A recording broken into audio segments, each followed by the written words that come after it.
Bienvenidos y bienvenidas. La Secretaría de Cultura y el Instituto Nacional de Antropología e Historia, a través del Museo del Templo Mayor, se complacen en presentar a ustedes el ciclo de conferencias complementario a la exposición temporal Coyolxauhqui, el astro, la diosa y el hallazgo. Agradecemos la presencia de todos y de todas. A nombre de la maestra Patricia Ledesma Bouchán, directora del Museo del Templo Mayor, les damos la más cordial bienvenida. Hoy nos acompaña la arqueóloga Judith Alba Sánchez, curadora del museo, y la doctora Aurora Montúfar López. Cedo la palabra a Judith Alba Sánchez. Hola, muy buenos días a todos. Muchas gracias, Mitzi. Como siempre, es un gusto estar con ustedes en este ciclo de conferencias que ya terminó la exposición. Sin embargo, todavía vamos a tener por ahí un par más de exposiciones. No sé, nos siguen, por favor, todavía este mes de julio. Todavía tenemos 3 presentaciones más. Los invitamos a que nos sigan, como siempre, estos sábados. Hoy es un gusto y un placer estar, como siempre, con la doctora Aurora Montúfar. Muchísimas gracias, Aurora, primero que nada, por aceptar la invitación al ciclo de conferencias. Es un gusto siempre escucharte. Y bueno, a todo nuestro público les va a encantar, por supuesto, estar con nosotros en esta exposición sobre Templo Mayor de Tenochtitlan, plantas, regalo para los dioses, evocación del agua y de la regeneración natural. Muchísimas gracias por toda la gente que también estuvo presente en la exposición. Ya terminó, pero les damos las gracias por toda la atención que han tenido con nosotros y siempre Templo Mayor, bienvenidos, es su casa. Voy a leer la semblanza de la doctora Aurora para pasar a las conferencias. También no dejen de seguirnos en todas las redes sociales, manden sus preguntas por este medio, ya estaré leyéndolas un poquito más adelante. La maestra Aurora Montúfar es profesora investigadora titular C de tiempo completo en la Subdirección de Laboratorios y Apoyo Académico del INAH, bióloga de la Escuela Nacional de Ciencias Biológicas del IPN, es maestra en ciencias y doctor por la Facultad de Ciencias de la UNAM. Trabaja en el estudio y la identificación de los restos vegetales de los contextos arqueológicos. Ha publicado 7 libros y ha sustentado más de 100 ponencias en foros académicos.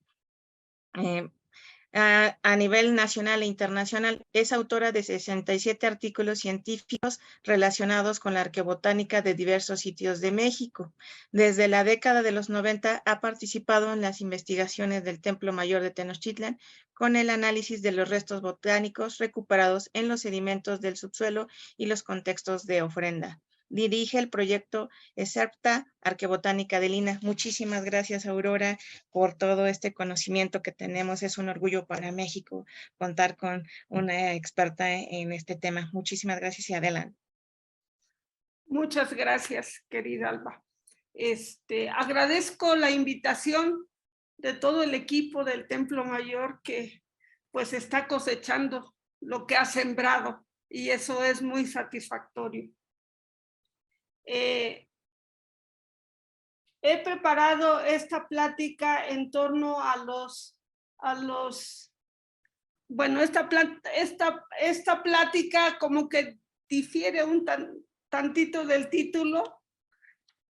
Es plantas para los dioses, evocación del agua y del reverdecimiento de la naturaleza, pero al final la restauración de la naturaleza se sucede cíclicamente. Y eso es lo que de alguna manera se manifiesta y es resultado del líquido vital que en cierta manera depende, de acuerdo con la cosmovisión mesoamericana, de la voluntad de los dioses a quienes tenemos que halagar. La que sigue, por favor. El objetivo es que conozcan las plantas que se han registrado en el Templo Mayor, mismas que además de reflejar la forma de su aprovechamiento, indican de las condiciones del clima y de la vegetación. La que sigue. El contenido de esta charla o la secuencia va a ser en torno a las generalidades del estudio de la arqueobotánica. Luego, con relación a los resultados, estos van a ser descritos de manera en relación con el medio ecológico primero de la Cuenca de México y luego las de las asociaciones tropicales de las selvas bajas caducifolias y las perennifolias. Dentro de la Cuenca de México tenemos los ambientes de bosques templados, matorral y plantas lacustres. Además, voy a redondear un poco esto con un ejemplo de investigación de la flora contenida en las ollas Tlaloc, y hablo del copal y del yautli como las plantas. Primero el copal, la más socorrida como elemento de oblación, y el yautli como un material que nos está reflejando condiciones muy propias del ambiente.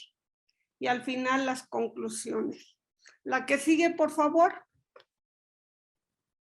Bueno, la arqueobotánica, como ya les señalé, permite conocer a través de los restos vegetales las plantas que fueron entregadas a las entidades divinas con fines de obtener determinados beneficios de vida, y también de las que están dentro de los rellenos constructivos y que nos van a revelar, además de su utilidad, nos van a señalar las condiciones del ambiente. La que sigue. Este es un ejemplo de los contextos de ofrenda que son muy ricos. Aquí tenemos la secuencia sedimentológica de los rellenos constructivos que sustentan la Catedral de México, que tienen aproximadamente 25 metros de profundidad y que los estratos culturales llegan por lo menos a los 13, 14 metros. El extremo superior derecho hay una ofrenda que fue retirada de manera directa para excavarse en el laboratorio, porque era de un salvamento de la catedral. Y en la parte inferior tenemos el ejemplo de un corte sedimentológico que nos está reflejando la existencia de un basurero. Este era un basurero colonial y también fue sujeto de investigación arqueobotánica. La que sigue. La que sigue, por favor. La que sigue. Bueno, de alguna manera ya les platiqué cómo se obtienen las evidencias vegetales para estudiarlas y los fines. La que sigue. Los campos de estudio de la botánica en la arqueología son la palinología, el estudio de las maderas, los fitolitos, frutos, resinas, fibras textiles y macrorestos o semillas. La palinología es el área de la botánica que se dedica a estudiar los granos de polen, que son los órganos reproductores de las flores y que se dispersan por el viento, por los insectos, y que el sitio más adecuado para su conservación son los sustratos lacustres. Estos se identifican con preparaciones de laminillas palinológicas para observarlas al microscopio óptico y definir, de acuerdo a la morfología de los granos de polen, las plantas que representan. La que sigue. Aquí tenemos un ejemplo de algunos granos, por ejemplo, los de la parte superior izquierda son de tule, que nos revelan los cuerpos lacustres. Luego tenemos los de abeto, que son propios de las montañas templadas y los bosques de coníferas. En la parte inferior tenemos unos granos de maíz que generalmente son muy raros porque se dispersan por insectos, y lo que más tenemos son granos de polen dispersados por el viento. Y al último tenemos los encinos. La que sigue. De manera particular tenemos esta que es de una preparación de la ofrenda 102 donde había mucho yautli. Luego las maderas se estudian a través de cortes histológicos, se hacen las laminillas y se observan al microscopio óptico para definir las características anatómicas que presentan y con ello discernir el tipo de planta al que pertenecen. La que sigue, en este se ofrece una imagen del corte de un pino. La que sigue, donde se ven sus traqueidas, qué sé yo, y aquí se ven los canales resiníferos que son muy característicos del género. La que sigue, estas son una serie de artefactos de madera que forman parte de la parafernalia de las entidades divinas del Templo Mayor. Igual aquí está una máscara Tlaloc de tamaño normal y dos miniaturas al lado, una máscara y una olla Tlaloc, que están asociados con elementos propios del dios. La que sigue. Otro elemento de madera muy importante son los cimientos, los pilotes de cimentación, que de acuerdo con un estudio extensivo de los pilotes del Centro Histórico de la Ciudad de México, se define que tenían preferencia por la madera del abeto y tenían preferencia por esa madera debido a que es altamente resistente al agua, tiene sus ramas muy rectas y su tallo también es muy recto. Eso de alguna manera les facilitaba la preparación de estos pilotes. Luego seguimos con el estudio de los macrorestos vegetales, que generalmente los vamos a recuperar del sedimento. Son elementos que no se ven a simple vista y que hay que obtenerlos por técnicas definidas. Luego están los materiales botánicos visibles y que se pueden recuperar de manera directa y que también requieren de técnicas precisas. Y junto con estos organismos encontramos exoesqueletos de moluscos y de ostrácodos que de alguna manera van a complementar nuestra visión del medio ecológico.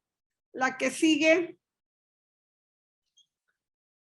la identificación de los macrorestos, es decir, de los restos botánicos en sedimentos, ya sea de ofrendas o de cortes sedimentológicos de material constructivo, tienen que ser procesados por flotación. Esta se hace poniendo el sedimento en agua simple y la porción ligera va a flotar y en ella van los materiales orgánicos.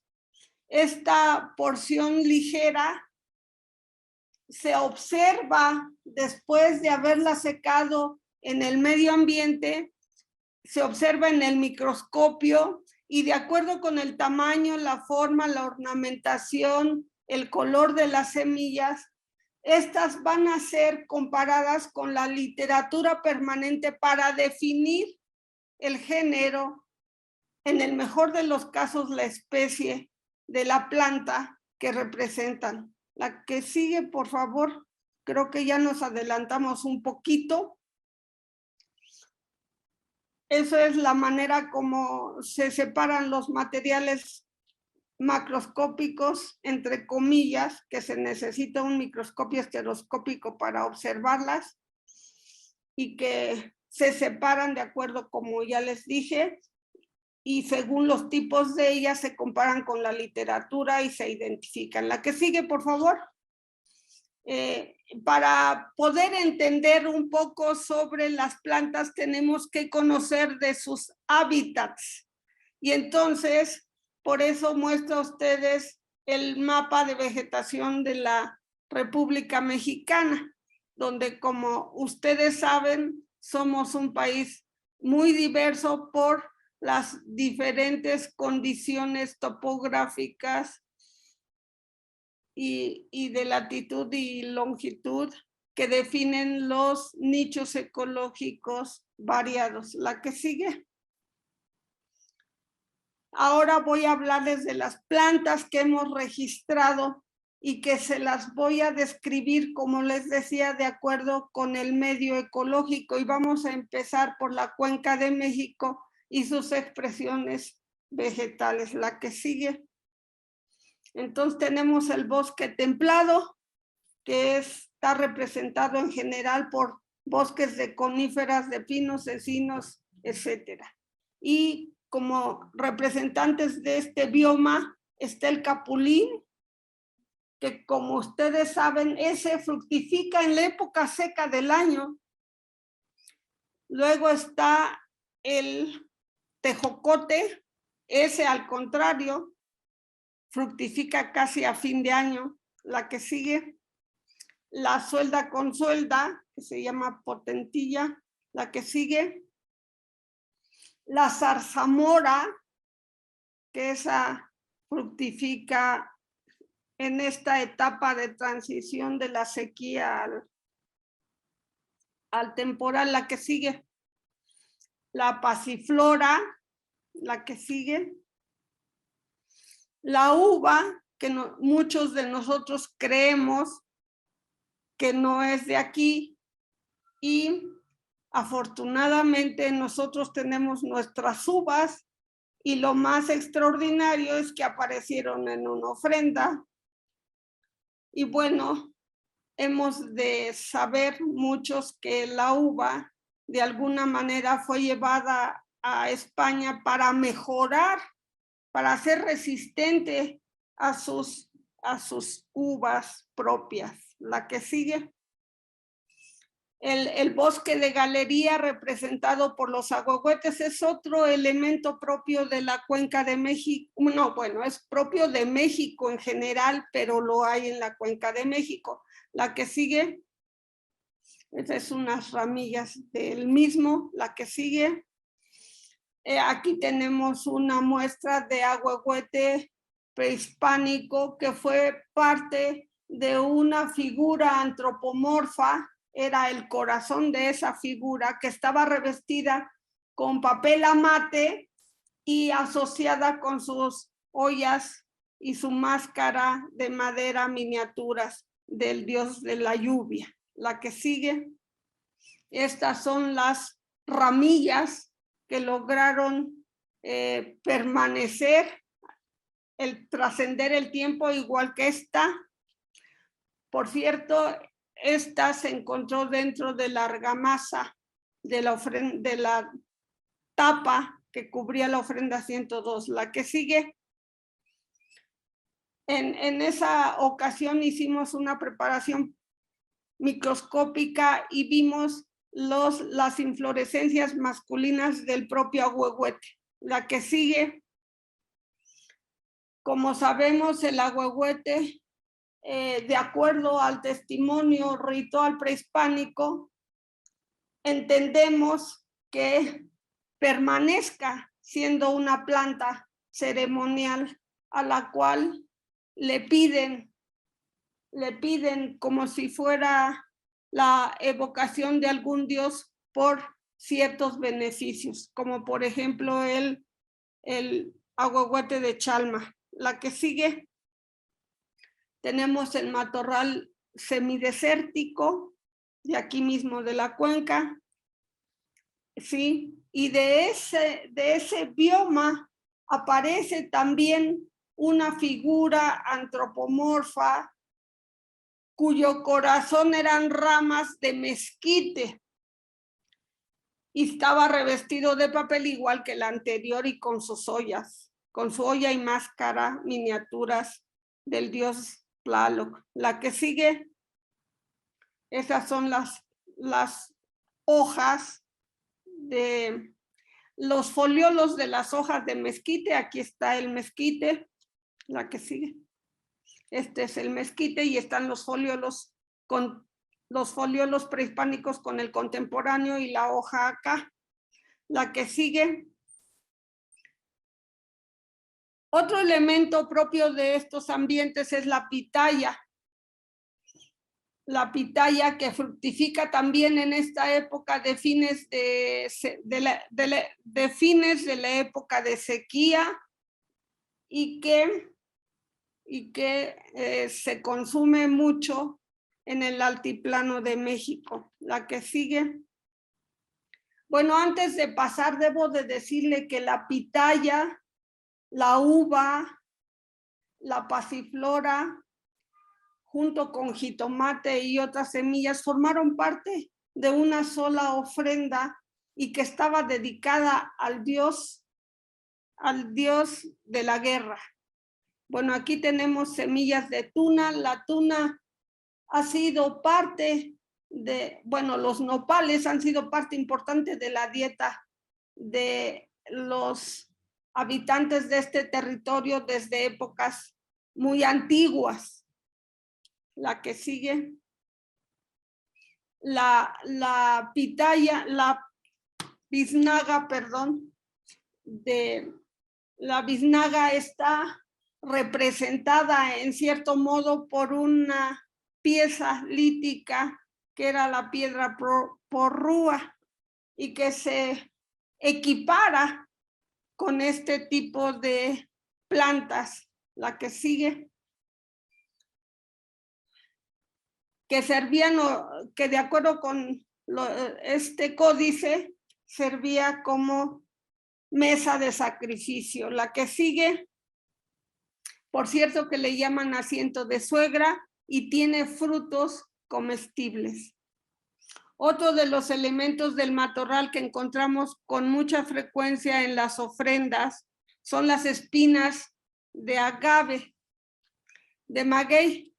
Las espinas de maguey son la herramienta, una de las herramientas para el autosacrificio.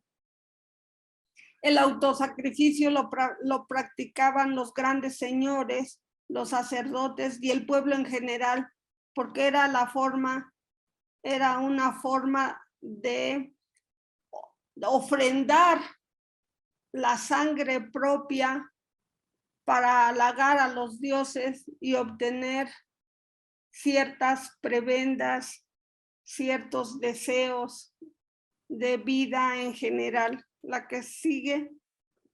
Aquí tenemos las ilustraciones de códices donde se manifiesta la trascendencia de las púas de maguey como herramienta, como una de las herramientas para el autosacrificio. La que sigue. Aquí tenemos las púas de maguey con su penca, o sea, con su asa, con la manera como se podía manejar y que en cierta forma aparece en el Códice Florentino, por ejemplo. La que sigue. Bueno, aquí terminamos algo de la... no. En el bosque tropical caducifolio. La que sigue. No, entonces terminamos la cuenca de México, aunque me falta todavía el ambiente lacustre. Aquí tenemos la selva baja caducifolia, representada por los amates, el papel que es un elemento que se presenta en la ofrenda 102 de manera muy diversa a través de distintos artefactos profusamente adornados con flores de pericón. La que sigue, y cubiertos de hule. Aquí tenemos unos conos. La que sigue. Este es un papel de amate de ellos. La que sigue. Este es uno contemporáneo. La que sigue. Otro elemento de las selvas bajas caducifolias es el árbol de las calabazas, que da las jícaras. Sus frutos son unas jícaras ligeramente alargadas, redondas, y que deben de cortarse siempre de manera longitudinal para obtener 2 vasijas que puedan posarse. En la matrícula de tributos se observa muy bien de este tipo de frutos, que son los que contienen el polvo de oro. También hay de las jícaras de calabazo. La que sigue. Estas jícaras a veces aparecen esgrafiadas, o sus restos aparecen esgrafiados en algunos contextos de ofrenda del centro histórico, no en el templo. Otra planta propia de las selvas bajas caducifolias es la chía de Colima. Esa casi no la conocemos nosotros, pero es una planta que ofrece sus semillas comestibles similares a las de la chía, pero del tamaño de una lenteja, y que se vuelve blanca con el agua. Hernández hace referencia a ella, o al menos algo parecido a la chía de Colima, que le llama chiantzotzol, y dice que es blanca y del tamaño de una lenteja. Afortunadamente fui a conocerla, unas semillas se me derramaron, las eché en un vaso que por casualidad tenía agua y se volvieron blancas, y fui muy feliz porque así podía entender lo que decía Hernández. La que sigue. Esta es la chirimoya, que son las anonas, que también se encuentran, aunque sea de manera esporádica, en los sedimentos del Templo Mayor y a veces en sus ofrendas. La que sigue. De la selva alta perennifolia o subperennifolia está representado el hule. La que sigue. De ese material encontramos algunas bolas, entre ellas esta, que mide 7 centímetros de diámetro y que formaba parte de una ofrenda localizada en las lumbreras de la Catedral Metropolitana. Esta estaba asociada a una mano hecha de concha nácar, que era miniatura. La que sigue es el ejemplo del uso del copal y del hule por los mayas, y que fue sujeto de ofrenda para los dioses de la lluvia en el cenote sagrado de Chichén Itzá. En este caso, ellos ofrecían estos materiales depositados en vasijas de cerámica. La que sigue. Pasamos a la agricultura. Los elementos de cultivo, la que sigue, se manifiestan a través de las semillas de fisalis, que es tomate, del quelite, que es amaranto, del chile, de la calabaza, del jitomate. La que sigue. De la chía, desde luego, de la chía pequeña, la que conocemos y que la usamos mucho para hacer aguas frescas con limón. La que sigue. La calabaza, que esa también es común en los sustratos. La que sigue. Este es el maíz. Esta es una fracción de olote carbonizado. Normalmente se encuentra de manera carbonizada porque ella no se conserva en condiciones naturales. En general, nosotros podemos ver que los maíces arqueológicos que hablan de la agricultura incipiente derivan de cuevas secas donde pudieron conservarse. Pero fuera de esos nichos es difícil y solo lo encontramos carbonizado. La que sigue. Esta es una cúpula de maíz donde va insertado el grano y estas cúpulas son muy frecuentes en los sedimentos en general, porque de alguna manera los solotes han servido siempre como combustible. La que sigue. Bueno, les hablaba del maíz que no se conserva, pero afortunadamente el equipo del doctor Leonardo López Luján retiró la cista de la ofrenda 102 de su lugar de origen y excavó el objeto, de tal manera que esta cista tenía su tapa sellada con una argamasa en la que encontraron varios restos orgánicos, entre ellos maíz. Encontraron 3 granos de maíz. Y estas estructuras de la parte inferior, de los extremos de la parte inferior y el de la parte superior derecha, que son restos que hablan de un extremo de la punta del olote de una mazorca o de una mazorca, porque se ven los granos colapsados y el grano que ven en medio es muy transparente.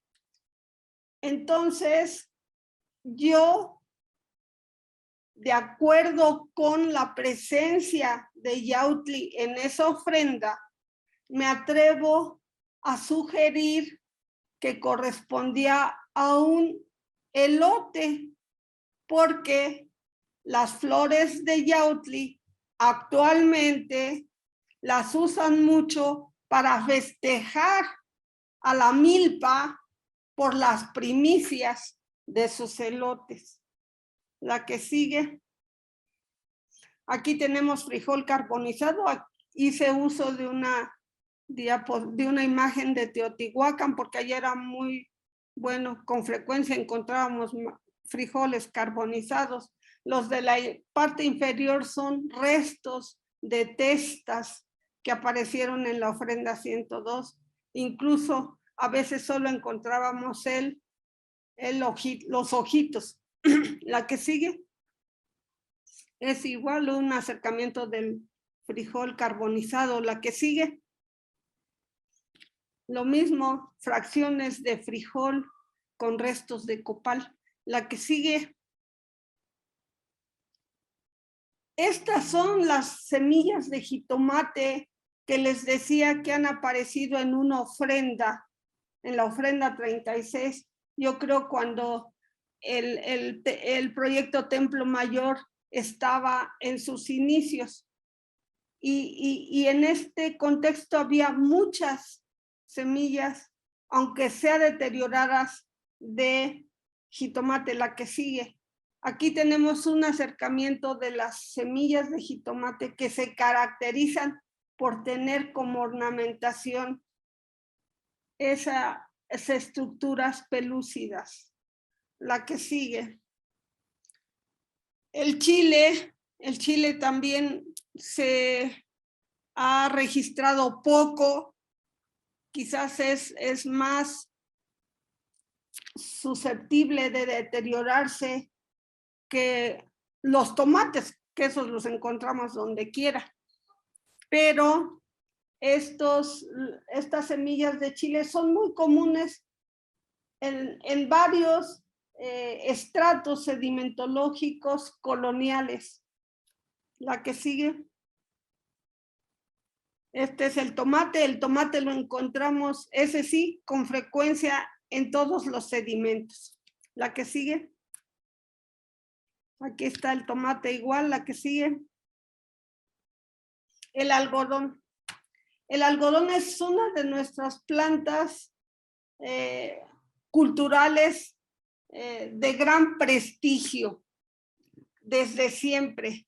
Y aquí lo encontramos en una ofrenda de la Catedral Metropolitana, que consistía en un fogón, un comal y sobre él las semillas de algodón carbonizadas que conservan sus fibras, porque el algodón es de fibras semillares.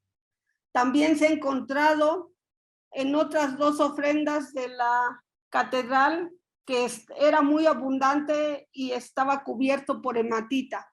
Pero lo más extraordinario es que en las excavaciones dirigidas por el doctor López Luján, encontraron en la ofrenda 120 casi 90 semillas de algodón. Y esas semillas ya no tenían restos de sus fibras. La que sigue. Bueno, cabe señalar que dentro de la ofrenda 102 se encontraron 2 mantas hechas de algodón y de alguna manera están manifestando el material precioso y de gran aprecio que se tenía en la Cuenca de México, que servía de regalo y de manifestación del poder de los reyes a las demás personas a quienes querían mostrar que ellos eran capaces de generar muchas riquezas, y entre ellas la diversidad de mantas de las que disponían, y que desde luego todos sabemos que el algodón no se producía en la Cuenca de México, sino que se producía en varios lugares lejanos de climas cálidos, y que había trabajo para las tejedoras de lugares fríos, que son a las que llegaban las fibras del algodón para que hicieran la labor. Bueno, ahora tenemos los frutos de la Genaria ciceraria, o sea, del guaje. Aquí tenemos, perdón, no eran frutos, son semillas. La arqueológica está del lado derecho y la contemporánea del lado izquierdo. La que sigue. Estos son los guajes que encontramos en el Templo Mayor. Los frutos de los guajes, o sea, de los calabazos, y que también se llaman bules y en general jícaras, y les llaman jícaras chichonas por las protuberancias que tienen, pero si nos fijamos, tienen una boca, y esa boca tenía su tapón, y en torno a esa boca hay 2 pequeños orificios donde seguramente se fijaba un cordel para llevarlo consigo. Las jícaras han sido de gran utilidad como recipiente desde épocas prehistóricas, y no solo en México, sino en todo el mundo. Se asume que son plantas que llegaron por el mar hace miles y miles de años y se establecieron. Llegaron del mar, quizá desde África, que es donde se encuentra la mayor diversidad de esas plantas. La que sigue, por favor. Aquí tenemos otro guaje, que este es el de la ofrenda 102, y que en su interior tenía casi las mismas semillas que las ollas Tlaloc, además de copal. La que sigue.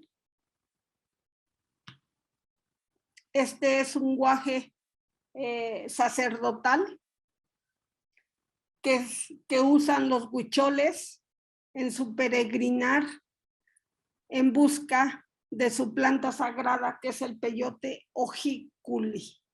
La que sigue. Ahora vamos a hablar a ustedes de las plantas arbences y ruderales, es decir, las que crecen dentro de la milpa o en los caminos. en los caminos, en las vías para llegar a ellas y a la orilla de los canales. La que sigue, bueno, esta era oxalis, que le llaman agritos, y que se consumen sus hojas como verdura y también sus raíces. Y tenemos el quelite y el epazote, que se recolectan en el verano y se consumen como verdura y condimento respectivamente. La que sigue,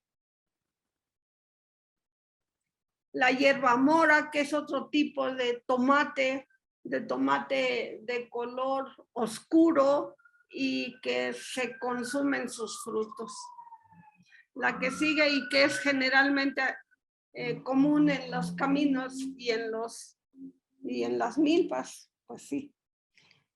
La verdolaga también es altamente codiciada como verdura, era un elemento de recolección, ahora ya la cultivan en las chinampas y tenemos verdolaga todo el año, pero ocasionalmente era entre las milpas. La que sigue, tenemos el ambiente lacustre de aquí de la cuenca. La que sigue, que está representado por una diversidad de plantas como los tules y lenguas de vaca, cilantro. Bueno, los tules son del género Citrus, Ciperus, y la lengua de vaca es Polygonum, que aquí no está. Tenemos el romero en la parte inferior derecha, está Zoeda, que representa al romero, que consumimos como verdura de manera importante, y en general las plantas del lago reflejan una estratificación vegetal, desde las que son enraizadas de follaje muy alto que están en la orilla hasta las que están en el centro del lago y que son flotantes o bien enraizadas y que no salen a la superficie. Y todo el conjunto de estas plantas acuáticas sirven de alimento para las aves acuáticas y también para los peces. La que sigue. El cilantro o sombrerito de agua es del género Hydrocotyle. La que sigue, esa es la lengua de vaca. Esa sí la podemos encontrar no solo a la orilla del lago, sino también en las milpas y de manera abundante, y se consume como si fuera espinaca. La que sigue, ese es el zacate de coco, que es una ciperácea del género Ciperus y cuyas raíces se comen como coquitos. La que sigue es el romero del que les hablaba. La que sigue, Saniquelia, aquellas de las que flotan y están en el centro del lago. La que sigue, otra vez Hydrocotyle. La que sigue, Potamogeton, es otra de las plantas que son que son flotantes y que forman parte de la flora alimenticia propia del lugar. La que sigue, el tule, que además de que forma grandes masas, se utiliza para la cestería de manera con la cual fabrican diversos artefactos, petates, canastos, etcétera. La que sigue.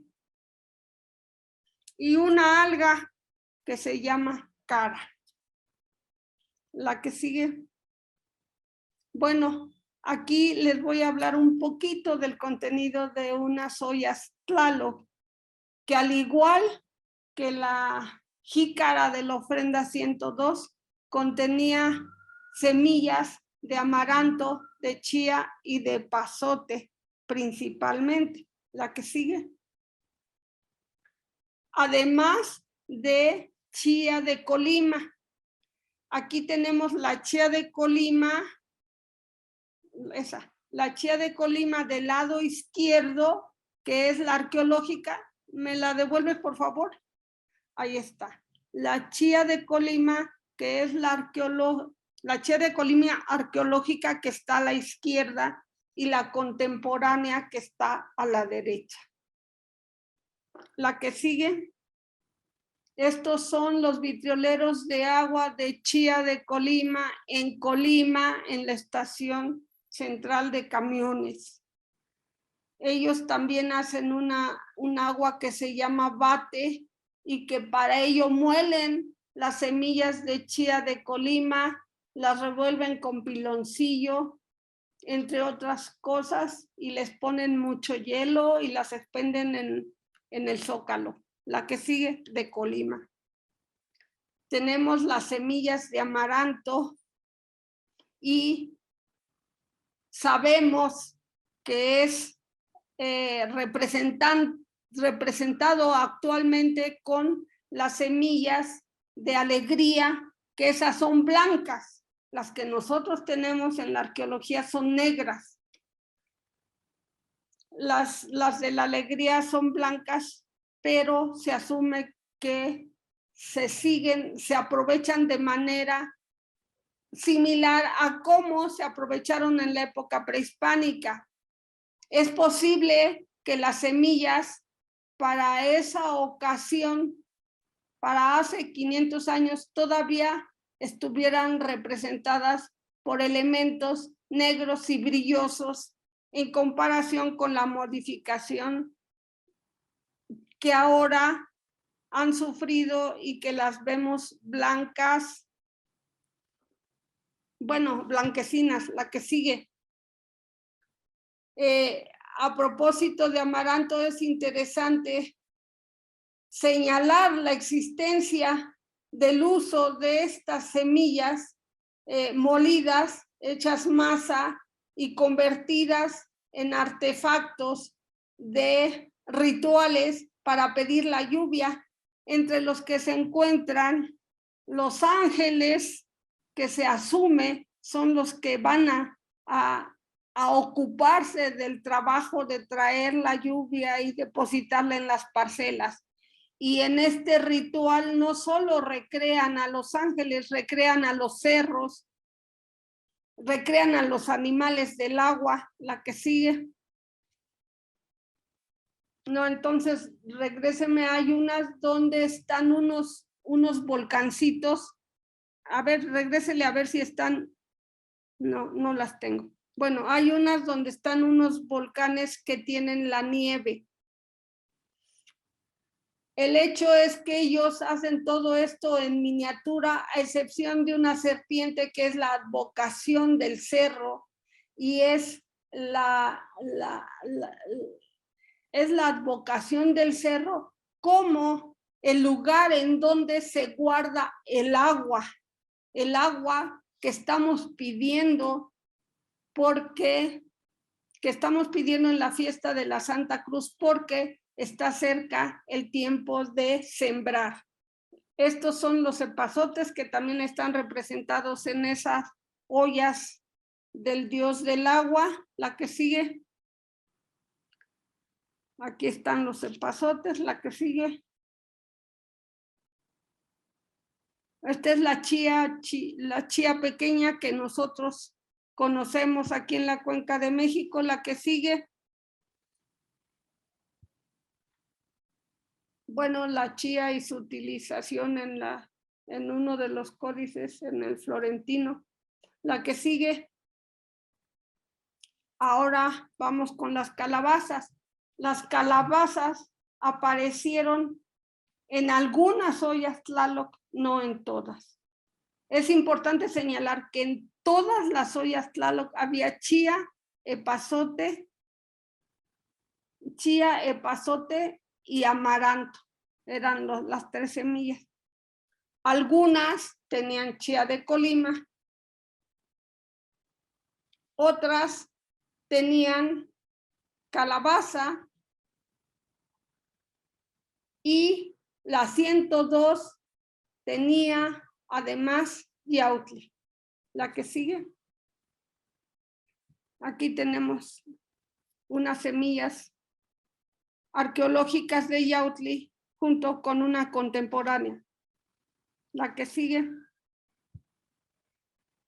En la ofrenda 141, de las que recién han excavado el equipo del doctor Leonardo López Luján en el proyecto Templo Mayor, hicimos el experimento de contar las semillas de la olla Tlaloc de la ofrenda 141. Y aquí tienen los datos. De chía encontramos 3,640. De amaranto, 12,900. De pasote, 6,450. De chía de Colima, 150. De calabaza, 49. En total hubo 33,278 semillas. Estas las contamos en su forma fresca y las pesamos. Y entre todas pesaron 34 gramos. Un puñito de semillas que son indispensables para el sustento y que son el regalo para el dios del agua, teniendo en mente la magia imitativa. Te doy para que me des. La que sigue, por favor. El copal y yautli en el registro arqueológico. La que sigue. Bueno, hay que señalar que existen en México más de 80 especies de plantas que se conocen con el nombre de copal y que pertenecen al género Bursera.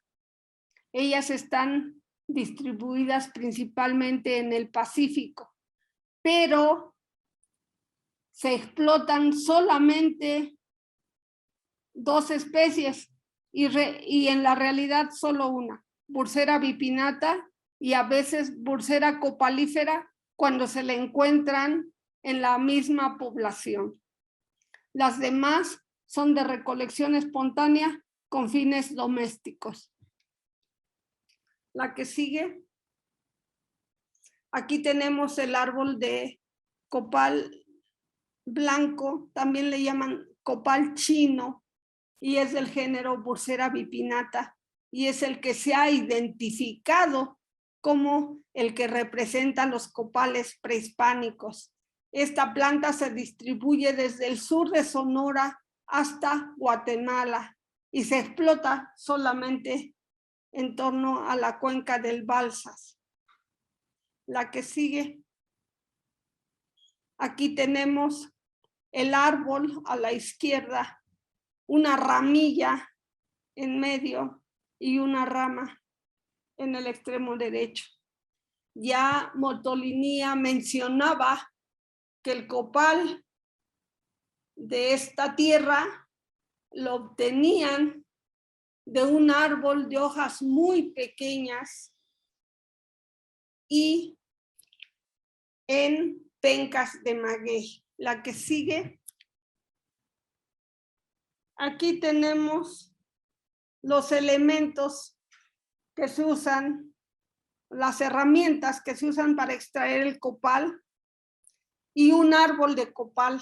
Los árboles de copal no pasan de 6 a 8 metros de alto, tienen varias ramas y estas son intervenidas con esa navaja que se llama quichala y un mazo hecho de madera de tepemezquite.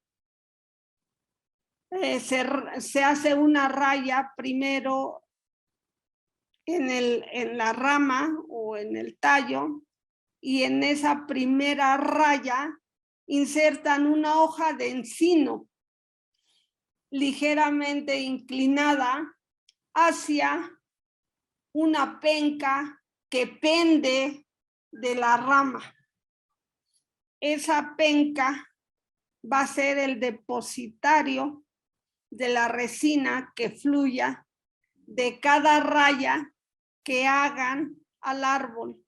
Rayas que hacen cada tercer día, porque si las hicieran diario, el árbol se desangraría. La extracción de copal se hace en la temporada de lluvias. Y aquí tenemos en la parte inferior una penca de maguey con su copal.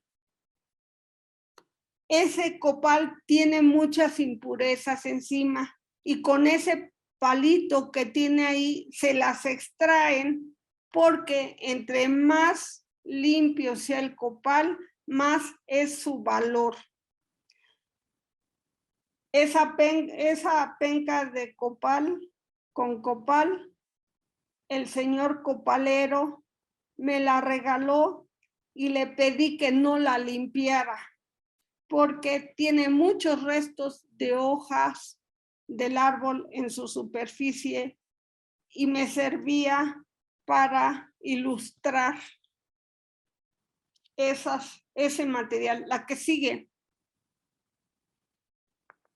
Aquí tenemos las vendimia del copal al mayoreo. Esto se hace en Cicatlán, Puebla, el día 18 de octubre, el día de San Lucas, el día que suben al cerro para agradecer que las entidades divinas o que la Santa Cruz les envió el temporal adecuado.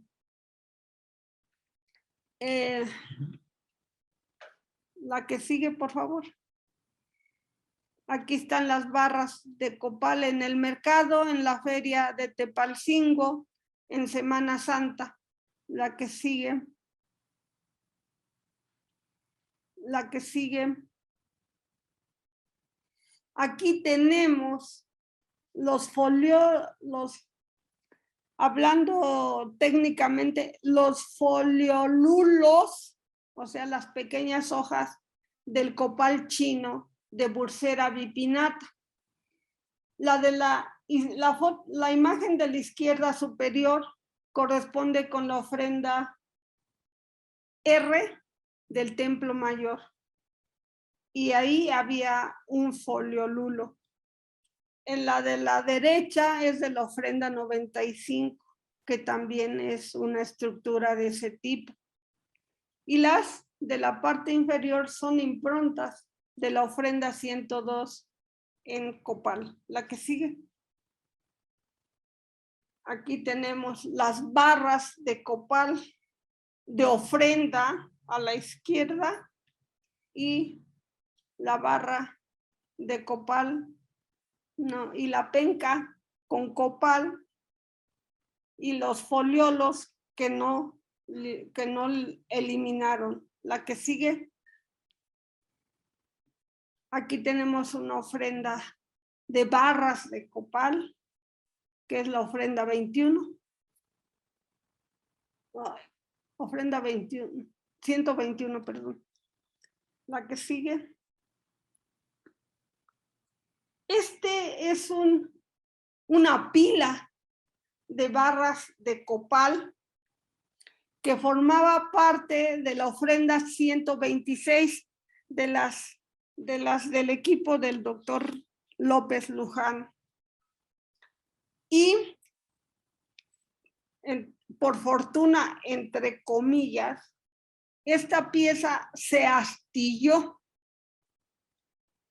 y en el área astillada se observó que el copal estaba viscoso y eso nos hace pensar que lo trajeron fresco y lo depositaron en esa condición, lo cual significa que temporalidad, que están en la época de lluvias. La que sigue. Estas son las bolas de copal que se encuentran con frecuencia en las ofrendas del Templo Mayor. Cabe señalar que en el trabajo de López Luján de 1993, de su tesis de licenciatura, él señala que de las 118 ofrendas analizadas, casi 60 tienen copal. La que sigue.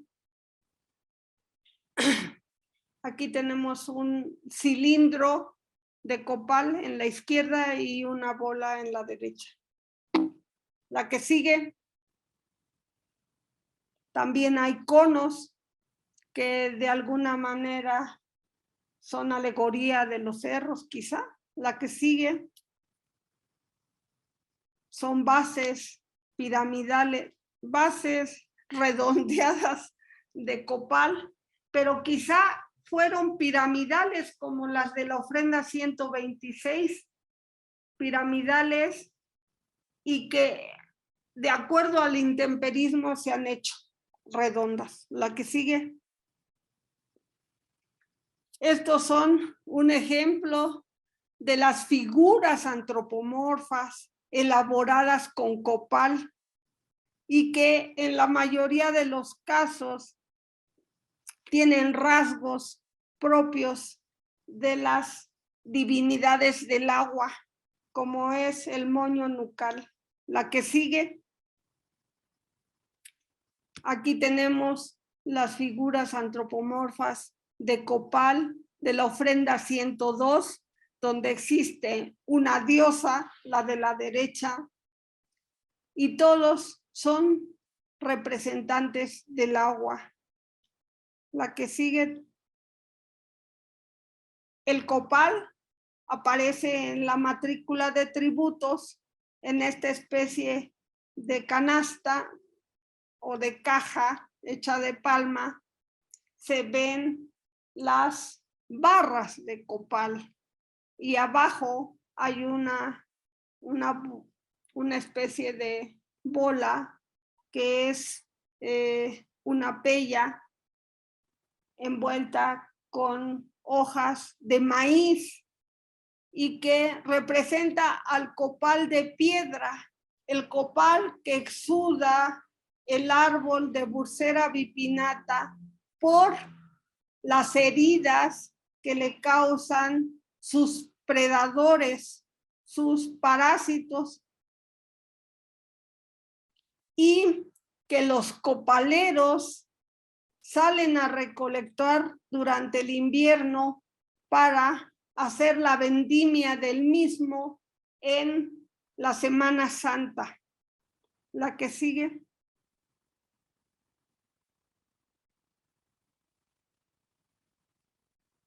Aquí se ejemplifican los sahumadores quemando el copal respectivo, en este caso por los dioses de la creación, Oxomoco y Zipactonal. La que sigue, del códice borbónico. Aquí también está Quetzalcóatl con su sahumador y con su bolsa de copal, con su bolsa con copal. La que sigue.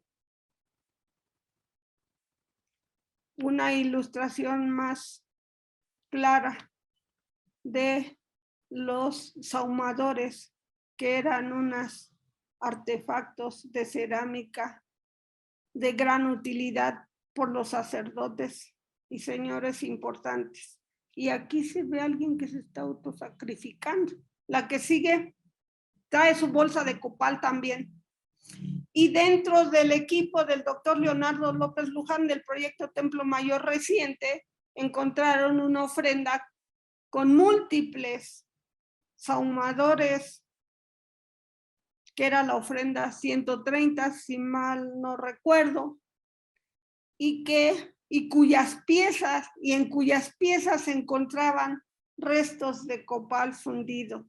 La que sigue.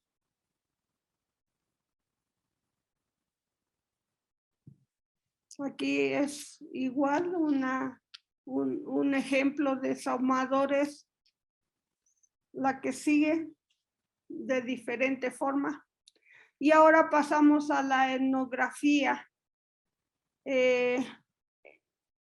La que sigue, por favor. La cual nos va a dar cuenta de la permanencia del uso de ciertas plantas rituales de antaño.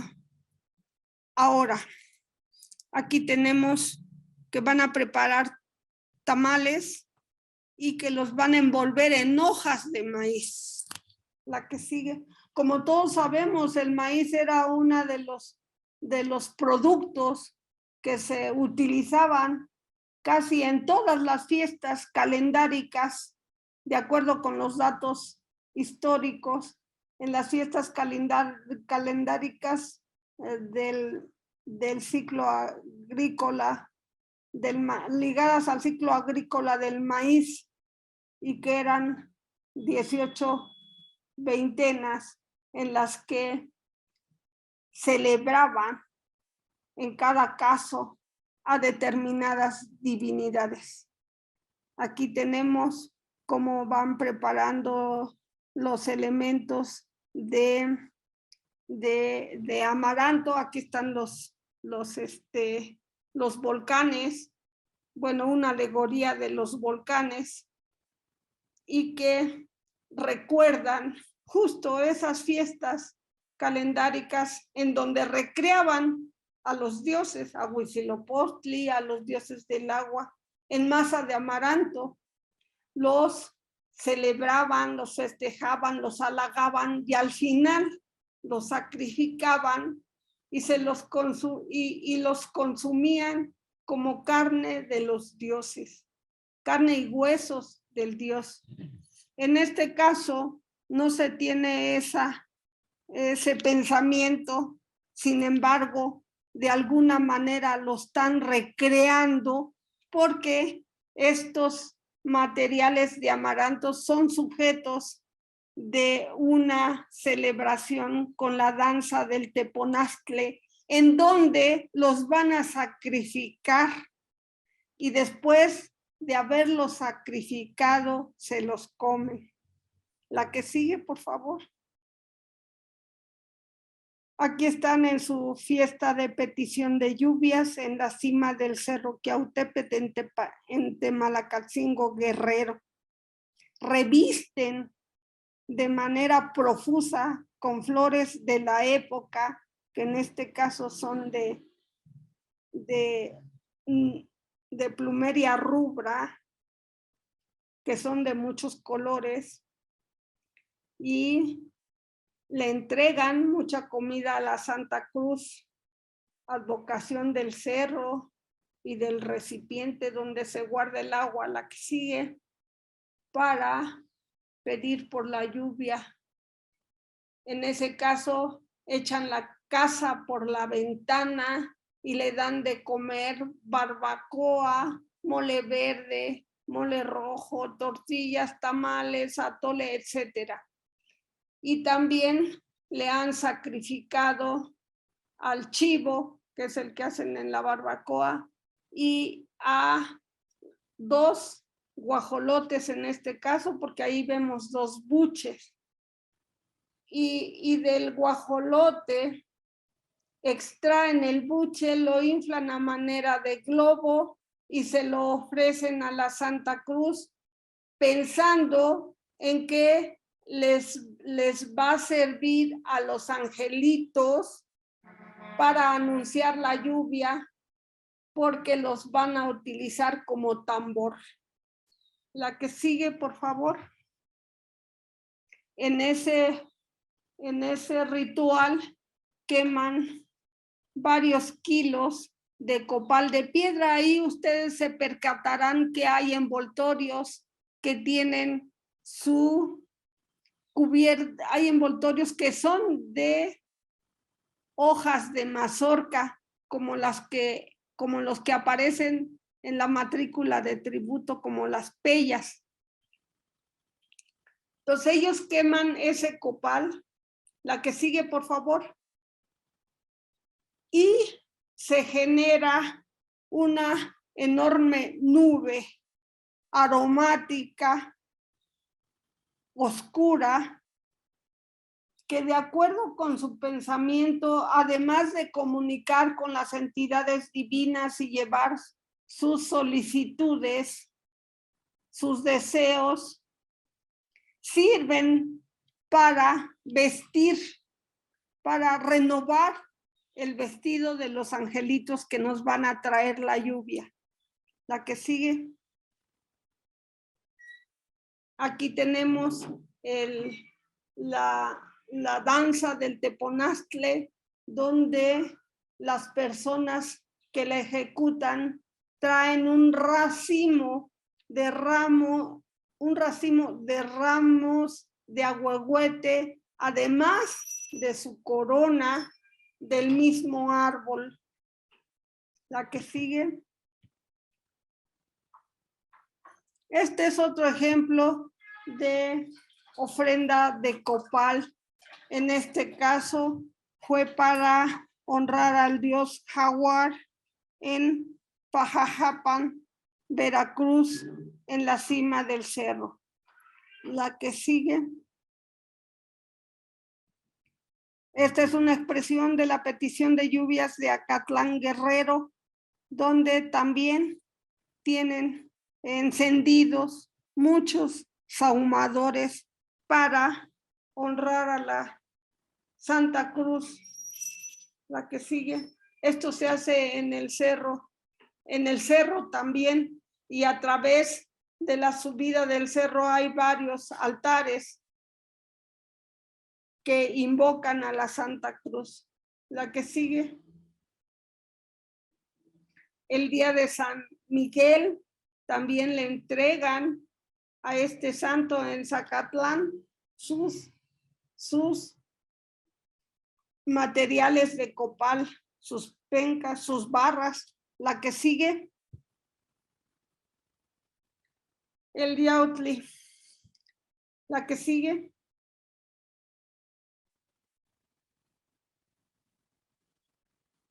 El yautli es una planta que ha sido de uso ceremonial desde la época prehispánica. En la margen derecha está una imagen que, de acuerdo con la doctora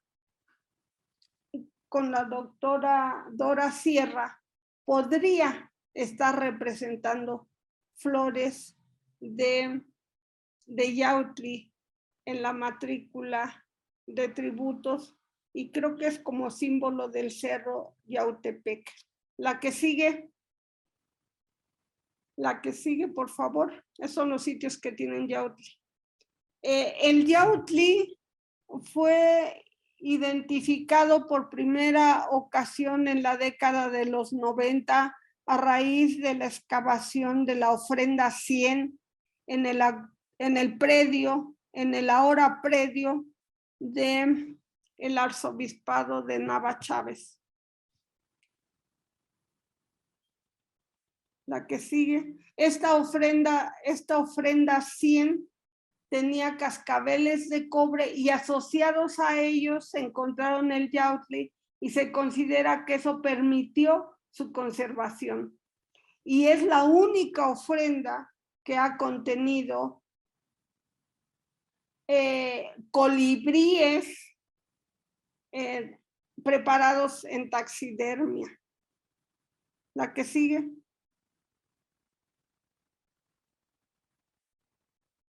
La que sigue. Ahí están las flores de yautli con los restos de cobre. La que sigue.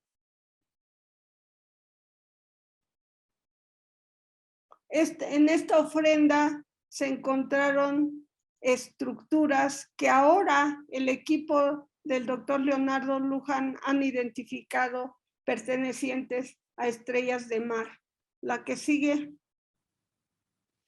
Otra de los contextos donde hubo yautli fue la olla Tlaloc de la ofrenda X de la Casa de las Águilas. aunque eran muy pocas las semillas, porque creo que no llegaban ni a 15, han de haber sido 14 o algo así, son evidencia de esta planta como ofrenda al dios de la lluvia y también como elemento propio de esa temporada. La que sigue. Estos son algunos artefactos de papel propios de la ofrenda 102, rebosantes de flores de yautli. La que sigue. Igual estos son conos profusamente adornados con yautli. La que sigue, por favor. Se encontró un peto de papel amate con esas aplicaciones de moños que tenían abajo flores de yautli como adorno. La que sigue. En el mayorazgo de Nava Chávez se encontró la ofrenda 141 que contenía restos de flores de pericón, de ramas y flores de pericón. La que sigue. Aquí están en la margen izquierda las inflorescencias de pericón y un haz de las mismas abajo. La que sigue. Esto en cierta manera está denotando, como ya les dije, la época de lluvias. El pericón también fue encontrado en el lago de la Luna, en el Nevado de Toluca, y la que sigue, y los restos de esta planta aparecieron adheridos a una pieza de copal y por eso se pudieron localizar, lo que significa que al Nevado de Toluca no solo llevan ofrendas para la petición de la lluvia, sino que también llevan ofrendas para agradecer esta. La que sigue. Esos son algunos de los elementos encontrados en en los lagos del Nevado de Toluca y que están representados principalmente por copal, por pencas de maguey, por ramas de pinos, etc. La que sigue.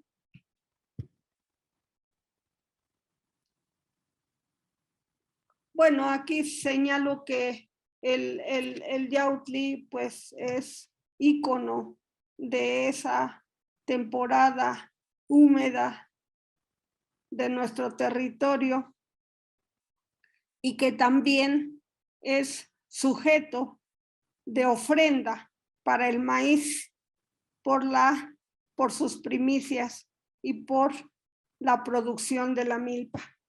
Esto sucede en muchos poblados autóctonos de la montaña de Guerrero, también del Estado de México y de los estados de Morelos y Puebla. La que sigue.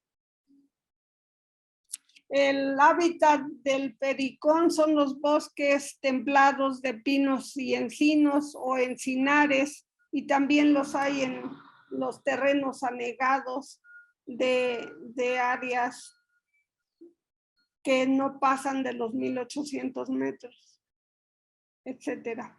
La que sigue. La que sigue.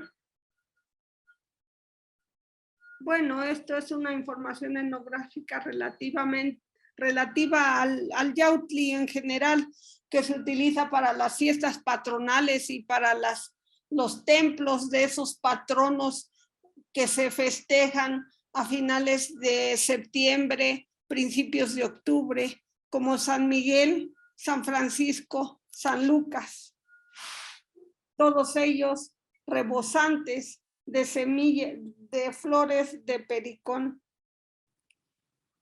Y bueno, esta es otra de la petición de lluvia en Guerrero. La que sigue. Cómo le dan de comer a la Santa Cruz en una penca de maguey. La que sigue.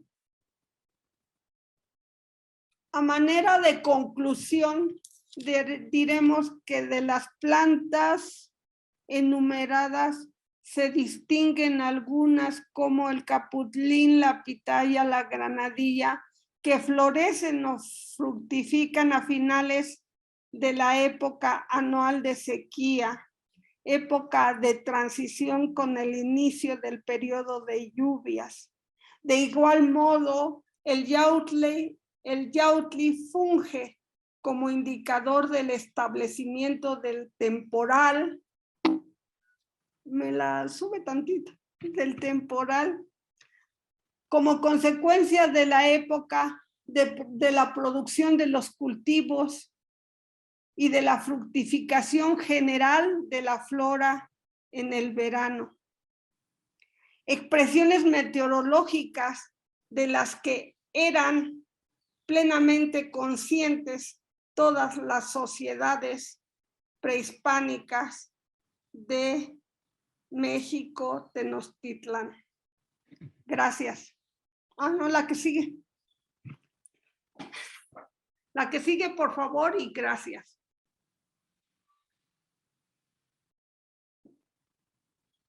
Gracias. Muchas gracias, doctora Aurora. Muy bonita su conferencia y muy ilustrativa. Me agrada que le haya satisfecho. A todo nuestro público le encante, como siempre es interesante y súper importante ir viendo toda nuestra diversidad. Ahorita que ibas pasando toda la información de las diferentes semillas o plantas, las ruderales, las asociadas a los cultivos de maíz, a mí no dejó de pasarme por la mente un poco los aromas, los sabores que son tan característicos y que nos dan como esa identidad de saber que desde época prehispánica tenemos tantos elementos que hasta la fecha pues seguimos viendo en esta parte etnográfica que nos mostraste, muy ilustrativa, y que son parte de nuestra cocina, de nuestras actividades cotidianas y de las actividades ceremoniales. Muchas gracias por esta explicación muy bonita. Voy a pasar por todas las informaciones y aquí te mandan muchos saludos, nuestro público muy agradecido de la conferencia que está magnífica. Por aquí me mencionan Martín García, buen día, me encantan sus conferencias y gracias por mostrarnos tanto. Muchas gracias, Martín. Nos manda saludos desde Oaxaca. También por aquí José Luis Loguinos desde Monterrey y Nuevo León. Muchos saludos también por allá que nos siguen. Por aquí siempre tenemos pendientes, siempre Armando Bercerril. Muchas gracias por seguirnos en todas nuestras transmisiones. Me dice que el yautli también el obscuro y actualmente como petición o hierba de Santa María. Lo relevante es que se esparcía en forma de polvo a los pies de las deidades y también se ponía en el rostro de quienes iban a ser sacrificados. Saca una referencia. Me preguntaba que de dónde se obtenía. Tú por ahí nos mencionaste ahorita más bien el clima de donde se obtiene principalmente las flores del yautli. No sé si podrías a lo mejor mencionarle de dónde es como la parte. ¿Cómo no? El yautli lo encontramos en los bosques de encino, de pino y encino, pero principalmente de encino. Y en la época de su floración es muy común que si vas para cualquier lugar de Guerrero encuentras a los niños vendiendo los racimos de flores de yautli en la carretera.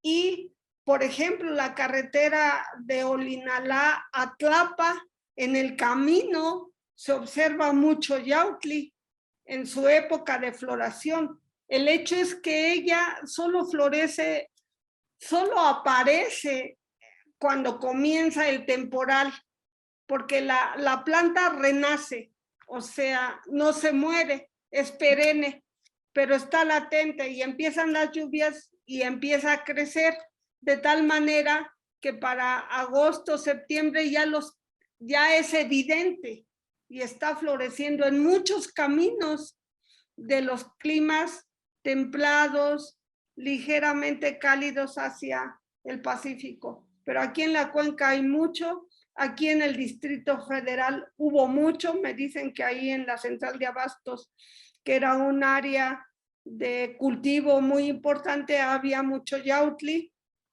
Aquí hay en Texcoco, para arriba en esos pueblos, entre los encinares, etcétera, pero sí es abundante. Muchas gracias, Aurora.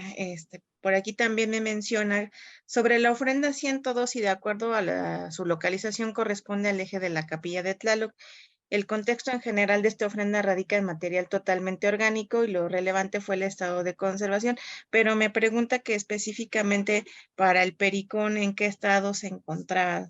Ahorita presentaste. Muy bien, el pericón estaba muy bien conservado en la ofrenda 102, incluso yo recuerdo haberlo visto con su color, porque abrieron la ofrenda un viernes y la reabrieron el siguiente lunes y ya no era lo mismo, pero ese viernes se veían matices amarillos en ella. Bueno, y también verdes, porque había las ramas del ahuehuete se veían verdes. Como anecdotario complementario de esta ofrenda, porque por aquí me preguntan más adelante de cuando la destapan, que bueno, hay que platicar un poquito que ofrenda 102 era un contexto sellado con una tapa de un solo, de una laja, que al momento, y estaba sellada con una argamasa que es cal, arena, y al momento de eso, con el tiempo, pues fue una cápsula que prácticamente se mantuvo en un estado de conservación estable, que al momento de destaparse, pues, obviamente, pues iba a cambiar su estado de conservación. Lo que dice la doctora Aurora es justo que al momento que se destapa, conserva mucho estas características de su color y la composición de todo su contenido. Y el mismo aroma. Ah, interesante. Muy, muy padre. Sí, las anécdotas que tenemos del momento en que se destapó, justo ustedes pudieron ver incluso los colores y ahorita me dices los aromas de todo el material orgánico. Y en Templo Mayor tuvimos por ahí una exposición de algunas partes también de las vestimentas, las telas de las que nos hablaban del diferente tipo de algodón, se han expuesto. También por aquí me dice Rocío Mejía Martínez, felicitaciones doctora Aurora Montúfar, interesante exposición con respecto a los hallazgos de semillas de uva. Dice que dónde fueron recuperados en las ofrendas, gracias. Las hemos recuperado solo de la ofrenda 36 y esa ofrenda la atendí porque me encontré una bolsa de su sedimento en mi centro de trabajo. Esa ofrenda ya había sido estudiada por una compañera, pero yo pues al verla ahí dije, pues la voy a ver. Y ya la vi y encontré esas semillas de Vitis vitifolia. Y bueno, es algo extraordinario encontrar uva. Desde luego que nosotros tenemos, por ejemplo, parral, que se llama así porque nosotros teníamos uvas, aunque pensemos que no teníamos. Pero el encontrarla en esa ofrenda implicaba su importancia ceremonial. Y a pesar de que esa ofrenda es de las que están clasificadas como de deterioro natural, porque había varios restos óseos de roedores y lo único que tenía arqueológico, creo, era un cuchillo de pedernal y restos de copal. Parece que eso era el único arqueológico que conservó. Sin embargo, colectaron los sedimentos y el conjunto de elementos florísticos que la caracterizan no es para pensar en que los llevó un vector animal, sino es para pensar que fueron de deposición intencional, porque había, les digo, jitomate, chile, pitaya, uva, pasiflora, etcétera. Muchas gracias. Y también me preguntaban por aquí si conoces a otros contextos prehispánicos de otros lados donde se haya encontrado, solo tienes esta referencia de De la templo. uva Sí, solamente, de la uva solamente esa de templo.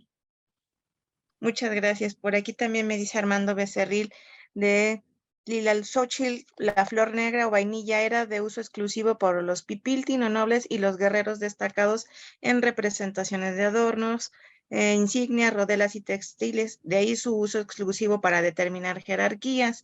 Y me pregunta el lugar donde se obtenía esta planta, ya que no era originaria de la cuenca de México. Se refiere a la flor o vainilla, la flor de vainilla.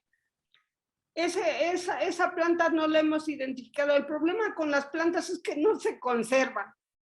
Nosotros vemos que los datos históricos son abundantes en torno a ello, pero no las vemos. Y ese es el caso de la vainilla. Y desde luego tiene razón, la vainilla, que en caso de que haya sido traída, en caso de que la hayan utilizado, debió de haber sido traída por tributación o comercio. Ok, muchas gracias. También me vuelven a preguntar por lo de la ofrenda 2, que ha sido súper impactante este contexto. Si vamos a ir platicando un poquito de la forma en la cómo se ponía, o sea, platicaste de que se habían encontrado hoja de calabaza y granos de elote, y me preguntan que si formaba parte del recubrimiento de la cista. Más bien hay que explicar que es parte de lo que se le quedó pegado a la argamasa. Sí, son materiales que formaban parte de la argamasa y nosotros asumimos que sucede como con las ofrendas contemporáneas. Los elementos de ofrenda, los residuos de la ofrenda, los juntan y los depositan en un agujero adjunto al altar de la Santa Cruz. Ahí en Temalacalcingo tienen un agujero donde ponen todo lo que sobró de la ofrenda y lo ponen ahí con copal y toda la parafernalia respectiva de honra, porque se la están dando a la tierra. Y yo asumo que en ese mismo, con esa misma idea de no tirar, de no denostar los materiales orgánicos, entonces los echan a la argamasa y así ya no los tiran. Y lo interesante es que son varios elementos que están dentro de la ofrenda misma, los que están representados ahí. Interesante, muy bien. Gracias por la respuesta. Se han encontrado dentro de los guajes bebidas o pulque, que hasta ahora se utilizan como remedios para distintos males estomacales y respiratorios. Me preguntan ahí, Levana, si se han encontrado. Nuestra compañera, la doctora Julia Pérez, que era parte del equipo del doctor Leonardo López Luján, estudió el contenido, bueno, quiso conocer el contenido de las jícaras de la ofrenda 141 y estuvo trabajando en ello, sobre todo pensando en tabaco, pero no encontró evidencia alguna.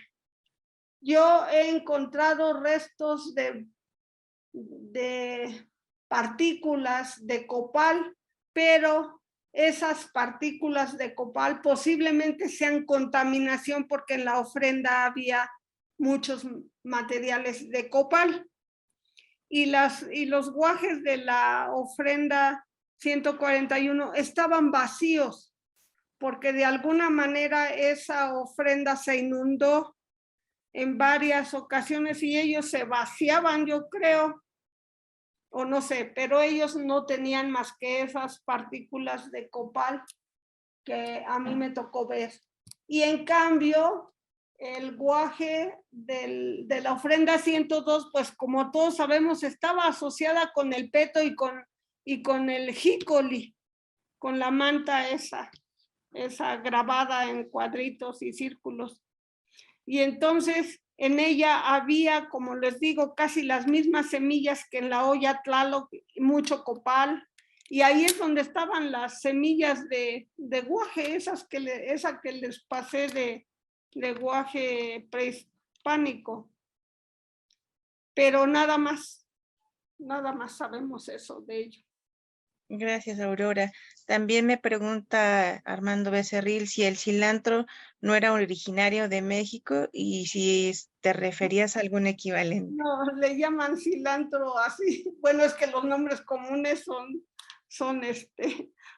confunden, pero en Tlaxcala, en Texcoco, yo creo le llaman cilantro a ese hidrocotile y lo colectan como cilantro, pero él no es cilantro, el cilantro es europeo. Ok, muchas gracias, porque a veces es lo que Sí, se son los nombres confunde. comunes, es que yo que ando hablando con nombres comunes. No, está bien, porque en México a veces los identificamos con el nombre que popularmente con por ejemplo, la flor del pericón, ¿no? Que es el Claro, yautl. sí. Me dice Santeot Mendoza Molina, gracias maestra por develar cómo a través de los restos encontrados podemos saber la importancia de la flora, no solo en la alimentación, sino en el intercambio con otras culturas. Muy importante porque tu trabajo nos abre un mundo en el que vivimos. Sin embargo, tras poblar la época prehispánica, pues vemos toda esta riqueza de dónde la venimos jalando. Otra vez me mandan aquí un comentario, dice, para la celebración en el ritual de Toshkat era un elemento muy utilizado el amaranto, del cual formaban grandes figuras y del cual en el punto culminante de la celebración era sacrificado un personaje cautivo a honras de la deidad Tezcatlipoca. Es un comentario que nos manda Armando Becerril. Perfecto. Y Bueno, así dicen los datos históricos y lo interesante es que de alguna manera en este ritual de Temalacacinco se conserva, aunque sea muy modificado, el uso de esa masa, que era masa de Zoali, y que aunque está modificado, tiene el mismo eje, ¿no? Recrear a los dioses, en este caso a los ángeles, que son los que traen el agua, y a la gran serpiente, que es el cerro, para recrearlos, honrarlos y sacrificarlos, porque dice la doctora Neff que la serpiente tiene que regresar al mar para cargarse de agua y regresar con las nubes llenas de la misma para regar las parcelas. muy bonito que toda esta información se va conjuntando para poder tener como un panorama más claro de lo que simboliza a diferentes niveles, ¿no? Una cosa es en la parte ceremonial, otra en nuestras cocinas y otra a lo mejor en alguna cosa que se ha mezclado y que todavía, como tú dices, no lo vemos 100%, pero sin embargo el significado que viene detrás todavía se sigue haciendo, como esta hermosa etnografía que nos presentaste de los panecitos que hacen figuritas de angelitos, ¿no? Angelitos, sí. Uh-huh. Y que los visten con su copal porque traen la ropa deshecha. Muy, muy padre esto que también nos contaste, que hay cosas que no se ven. La etnografía, la parte que tú haces desde el análisis de la botánica, el proceso científico y complementado con la parte etnográfica, nos da precisamente esta riqueza, ¿no? Hay cosas que no podemos ver, hasta cosas que tú experimentas, como lo que te pasó con la chía de Colima, ¿no? Que dices, hasta que yo vi que se cayó y la vi blanca, pude entender. Fui feliz, fui feliz. Y es parte de lo enriquecedor de toda investigación. Por eso, muchas gracias y un gran reconocimiento por toda esta labor que incluso a veces no nada más lo que vemos macroscópicamente, sino las experiencias que vas adquiriendo van complementando tu trabajo, ¿no? Hay cosas que no podemos ver, por ejemplo, los olores, los sabores, la parte que tú ves en las ceremonias que no se ven a veces detrás de toda la parte macroscópica. Y eso es increíble por todo este trabajo que haces.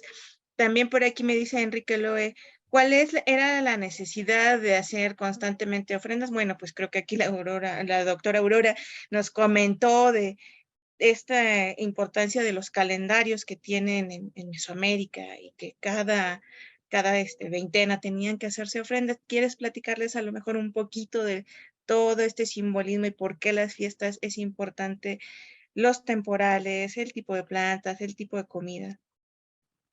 Pues la verdad es que es de acuerdo con su cosmovisión. De acuerdo con su cosmovisión, los dioses, digamos, las expresiones meteorológicas, que al fin y al cabo son sus dioses, son los que se encargan de regular el ambiente. Entonces, la interacción de ellos con los dioses va a mover, va a permitir, pero es la interacción mutua, recíproca de ellos con los dioses, que van a permitir el dinamismo del universo, van a generar su equilibrio. Y esto se expresa en la vida tras la muerte. Entonces ellos echan a andar su bioma, su entorno, pidiéndole a los dioses que les cubra de los elementos necesarios para mantener la vida. Si no es a través de los dioses, no hay fuerza natural que pueda hacerlo. Y entonces ahí está el papel de los humanos. Es bien importante porque ellos son los que de alguna manera con sus regalos y con el regalo de las riquezas que para ellos es el propio ambiente, es su propio entorno que se tiene que reproducir. Entonces piden, pero dando. Y se nota ahí en Temalacatzingo, el día de la petición de lluvias es el 25 de abril. El 24, mucha gente anda colectando las flores de cacalozóchil para las cadenas y la gente se pone a trabajar en esa tarde en conjunto, elaborando todo lo necesario para la ofrenda, porque hay que pedir en tiempo y forma, porque no es al azar. Hay que pedir por la lluvia, porque ya es tiempo de que empecemos a sembrar. Y si no hay lluvia, no tenemos oportunidad. Entonces, es una interrelación recíproca. Hombre, dioses, para mantener el equilibrio de la naturaleza y perpetuar la vida tras la muerte. Muy bonita reflexión que nos haces, porque justo a lo mejor en nuestra vida diaria, que es muy rápida, quizás se nos olvida esta relación que siempre existe de la petición y la reciprocidad, ¿no? En el trabajo, como tú bien lo dices, estamos en un ambiente en el que estamos constantemente obteniendo bienes de ese ambiente, pero de nuestra parte humana regresar a ese ambiente, pues esto lo vemos muy claro en la forma de hacer ofrenda, de precisamente regresarle algo a la naturaleza de lo que nos ha dado a través de las deidades. Y creo que esto es lo más importante de todas las ofrendas que tenemos registradas en Templo Mayor. Muchas gracias también por todas las felicitaciones que nos mandan. Por aquí tenemos otra pregunta. Me dicen si en la Ciudad de México se pueden ver todavía ahuehuetes, alguna parte que exista. ¿Cómo no? Bueno, en Chapultepec hay varios, en Reforma también. pero si vamos a Texcoco un poquito antes de ellos, antes de llegar por la autopista, hay una población de varios ahuehuetes muy vistosa. Pero sí, como no, los podemos ver desde luego. Y lo más importante es que ese árbol es nuestro árbol nacional y forma parte de muchos ríos de la República, desde el norte hasta el sur. Y le llaman el árbol de la sabiduría. Y en Temalacatzingo le llaman el árbol de la vida. Y tiene sentido porque es acuático. Es la única conífera acuática del mundo. Es muy padre toda esta reflexión del cómo la naturaleza tiene también esta parte reflexiva y una parte también filosófica en todas nuestras culturas. Por aquí me preguntan también si, bueno, primero muchas gracias por los saludos que nos mandan desde El Salvador, en el centro de América. Muchas gracias a Benjamín Franklin. También nos preguntan aquí sobre si se han encontrado los restos de la cannabis en alguna ofrenda. Hasta el momento desconozco si hay. Es que la cannabis no es de aquí, no es de América.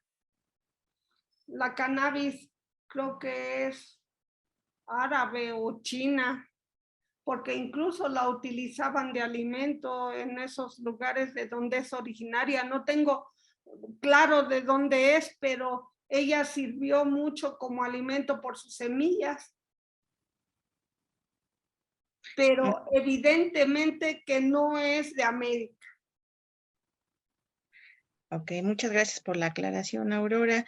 También por aquí nos dice Enrique García, gracias por explicarnos la temporalidad de las flores y plantas desde la cuenca del Valle de México y las zonas montañosas de Guerrero. Pues un saludo también a toda la gente de Guerrero que nos esté siguiendo por allá.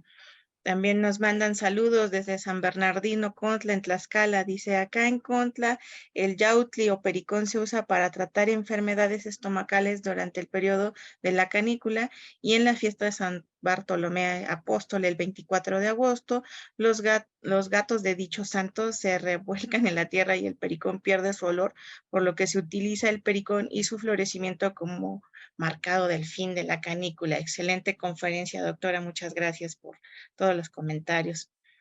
También saludos a Berenice, aquí dice, doctora, aquí estoy, muchos saludos te mandan. Ay, También, sí, gracias. Gracias. Gracias. también Alando Caricia, saludos desde Coahuila. También nos mandan saludos desde Campeche, Nueva Conguas, nos dice Enrique García Sánchez, ¿ha habido alguna ofrenda que especifique una festividad que se haya identificado de manera precisa con estas pistas que se dan? Bueno, tú nos estabas explicando precisamente de una veintena muy importante, ¿no? Sí, sí, sí, pero no tenemos. Así para asegurarlo no tenemos manera. Porque, por ejemplo, el yautli, como señalaba el compañero, lo usaban para echarle en el rostro a las personas que iban a ser sacrificados. Pero esa era en la fiesta, creo que de Xocolhuetzi, y esa sí cae dentro de ese periodo. Pero hay en la de Tlaxipehualistli, que es como en febrero, ahí no habría pericón, pero tenemos pericón seco y que no pierde su aroma. Y para quemarlo, pues sí, lo podemos usar. O también lo podemos usar como adorno, pero normalmente a los dioses hay que entregarles las cosas frescas. De otra manera, pues yo creo que los ofendemos. En fin, eso se notó en esa astilladita que sufrió la pila de barras de la ofrenda 126 de barras de copal. Ahí lo vimos un poco viscoso y asumimos que lo trajeron fresco. Bueno, evidentemente lo trajeron fresco. Y si eso sucedió, pues era la época de lluvias, la época en que lo extraen. Sí, muy interesante porque justo ahorita que nos mencionabas que cuando esta caja quedó sellada y la abren y tú percibes el olor, también las esencias son muy importantes en las ofrendas, ¿no? O lo que dices, lo fresco, lo oloroso, lo vistoso, que es lo que también son los alimentos que se están ofreciendo. Por eso el copal es súper importante en todas las ofrendas. Por aquí me dicen, ¿ha habido alguna ofrenda que bueno, eso de las festividades ya nos decís, no tenemos tan claro, así que... No es factible, porque desafortunadamente usamos en nuestros rituales contemporáneos plantas del tiempo, y esas casi no se conservan. Yo siempre he tenido la esperanza de encontrar cacalozóchil en las ofrendas del Templo Mayor y pues no lo encuentro, porque además es una flor muy suculenta. Aquí me preguntan si muchas felicidades de Manda Martín García, dice a la doctora, ya que siento que es extremadamente difícil estudiar restos orgánicos que son tan delicados. Pues claro, ya nos presentaste así todo el panorama que han sido pues arduos trabajos que has realizado durante toda una vida para especializarte en el trabajo, Sí. Identificar plantas, ¿no? Y aún así sigues aprendiendo y descubriendo nuevas cosas, ¿no? Claro. También Héctor Quesada dice el abrazo fraterno y solidario desde Guatemala. Muchas gracias a toda la gente que nos ha mandado sus comentarios. Pues no sé, Aurora, si quisieras a lo mejor aumentar alguna cosa un poco más de la conferencia, de lo que ha sido tu experiencia y tu trabajo en Templo Mayor, en torno a estas conferencias de Coyolxauhqui, lo que fue el inicio de un proyecto que hasta la actualidad pues nos ha dado tanto producto, tanta información y que seguimos descubriendo más y más cosas. Mira, yo celebro haber llegado a ese centro de trabajo y participar con ustedes. Y debo recordar que fue una circunstancia curiosa la que me hizo pedirle al doctor Matos, porque yo le pedí que me permitiera hacer un trabajo de arqueobotánica y seleccionamos ese corte de basurero colonial. Bueno, él comisionó a Francisco Hinojosa que fuéramos a recorrer el templo y buscáramos un sitio donde iniciar un trabajo arqueobotánico y seleccionamos ese basurero colonial donde había botiguelas, que es la primera vez que escuché ese término, pues yo no conozco esas cosas. Y ya Francisco hizo la excavación y enseñó a excavar a Norma. Yo creo que yo no aprendí porque estábamos las dos. Yo invité a Norma para que hiciéramos el estudio biológico de ese, y eso sucedió en el 91 más o menos, tras haberse cebado una exposición que teníamos del quehacer de la subdirección en el Templo Mayor, pero como no cumplimos debidamente con lo que habíamos comprometido, pues no se hizo. Y yo me sentí frustrada, y como el profesor Matos era del Consejo de Arqueología, y ya ves que él llega siempre temprano, unos minutos antes que cualquiera, entonces ahí estaba paradito y dije, ay, lo voy a ir a ver. Y lo fui a ver, y muy solidario, dijo que sí, que le hiciera yo un proyecto, y ahí empezamos. Y fue en el 90, no empezamos cuando descubrieron a la Coyolxauhqui, no. Así es. Pues una gran experiencia que ha sido para todo el equipo de trabajo de Templo Mayor, en tu caso, pues el enriquecimiento, tu carrera y poder conjugar dos cosas tan bonitas que es la biología, la parte de la historia y la arqueología. Con toda esta información, pues ha abierto caminos. Gracias por ser también inspiración para muchas generaciones. Ha sido inspiración en estos trabajos de botánica. Conozco mucha gente que dice, la doctora Aurora, mis respetos, y yo también ofrezco mis respetos porque es un gran trabajo y nos encanta que tú sigas ahí trabajando en Templo Mayor. Muchas gracias por todo, Aurora, por haber aceptado esta invitación, por formar parte de Templo Mayor. Y a todos los que nos están siguiendo en las redes también, muchas gracias por seguirnos en todas estas transmisiones, por estar al tanto de todo lo que hacemos en Templo Mayor. Muchísimas gracias a todos los que nos han seguido desde el exterior de la República. Muchas gracias también al equipo de Templo Mayor por siempre apoyarnos en estas transmisiones. No se pierdan las siguientes conferencias que vamos a tener todavía en este mes de julio y los invitamos a que sigan por aquí con nosotros en torno al ciclo de conferencias. Muchísimas gracias y los vemos en la siguiente presentación. Muchas gracias y gusto en estarlos apoyando siempre. Gracias, Aurora. Instituto Nacional de Antropología e Historia. Secretaría de Cultura. Gobierno de México.